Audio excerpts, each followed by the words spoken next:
Hey guys, welcome to our new mini blog. তো আজকে আমরা ব্লগটা শুরু করছি গাড়ি মোছা দিয়ে। কারণ হচ্ছে কালকে বিশ্বকর্মা পুজো।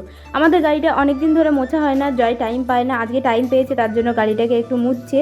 আর গাড়ির উপরে যে প্লাস্টিকটা তোমরা দেখলে, ওটা হচ্ছে সিট কভারটা নষ্ট হয়ে গেছে, যার জন্য প্লাস্টিকটা দেওয়া আছে। আজকেই ওর লাস্ট দিন, আজকে আমরা গাড়ির সিট কভারটা লাগাতে যাব। ওইটা না লাগালে আবার জয়ের প্যান্ট ভিজে যায়, যার জন্য এই সিট কভারটা লাগানো ছিল প্লাস্টিকের রূপে।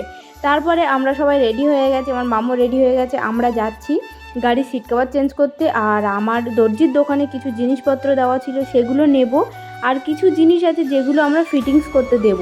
তো আমি চলে এসেছি ওখানে, আমি ভেতরে ঢুকে গেছি। আর জয় আর মাম বাইরে দাঁড়িয়েছিল, তারপর মাম ভেতরে আছে, ও তো দুষ্টুমি করছে। আর এই দোকানটা ছিল আমার বান্ধবীর। তো আমি ওখানে জিনিসপত্র দিয়ে আমার মাপ দিচ্ছিলাম ফিটিংসের জন্য। তারপরে আমার চলে এলো শাড়ি, কিছুক্ষণের মধ্যে এই ডেলিভারি বয় আমাদের এই শাড়িটা অর্ডার করা ছিল, তো দিয়ে গেল। তো আমি বললাম ভালো হলো, একেবারে আমরা ব্লাউজ পিসটাও কাটাতে দিয়ে চলে যাব। তো আমি দেখছিলাম শাড়িটা কেমন এসছে।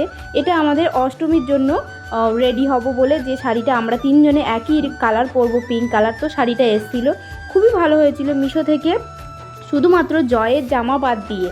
আর আমার মামের যে কটা জিনিস কিনেছি সবই ভালো হয়েছিল, এমনকি জুয়েলারিগুলোও খুব সুন্দর ছিল।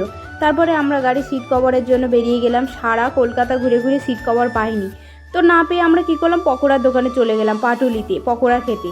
পকোড়া কিনবো বলে আমি জয়কে বলছিলাম টাকা দাও, ও আমাকে পার্সটা ধরিয়ে দিচ্ছে।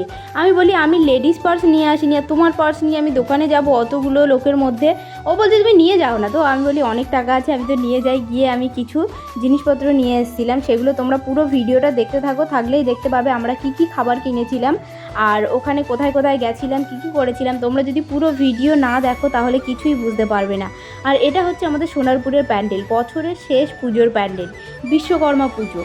আর বিশ্বকর্মা প্যান্ডেল দেখতে দেখতে আমরা সোনারপুরে এগিয়ে গেলাম। আমরা সেই গাড়ির সিট কভারের দোকানটায়, লাস্ট দোকান বাকি ছিল, তো আমরা ওখানে পেয়ে গেছিলাম, আমাদের লাকটা ভালো ছিল। তারপরে মাম আর আমি একটু রাস্তার মধ্যে দুষ্টুমি করছিলাম, আর ও আমাকে হাম্পি দিচ্ছিল। আমি বলছিলাম মাম্মা ধুলো, তুমি হাম্পি দিও না। তো ও তো শুনবেই না, ওকে কে বোঝায়। তারপরে আমরা দুজন দাঁড়িয়ে দাঁড়িয়ে গল্প করছিলাম, মামও এসে আমাদের সঙ্গে পোজ দিচ্ছিল, ও ভাবছে আমরা ছবি তুলছি। তারপর গাড়ির সিট কভারটা রেডি হচ্ছে, আর আমরা দাঁড়িয়ে দাঁড়িয়ে দেখছিলাম যে গাড়ির কভারটা কেমন হবে না হবে। অনেক দিন পর গাড়ির কভার লাগানো হচ্ছে, গাড়ির কভারটা অনেক দিন লাগানো হয়নি। তারপরে কমপ্লিট হয়ে গেছে, কমপ্লিট লুকটা তোমরা দেখতে পাচ্ছ। পুজো এসে গেছে, আমরা সবাই নতুন জিনিস পরছি, আর গাড়িটাকে একটু না সাজালে হয়? গাড়িটা ফুল এখনও কমপ্লিট হয়নি সাজানো, গাড়িটা এবার সাজাবো। তারপর বিশ্বকর্মা পুজো বলে কথা, তো ঘুড়ি নিতেই হবে আমার মামের জন্য। আমরা ঘুড়ির দোকানে চলে এলাম।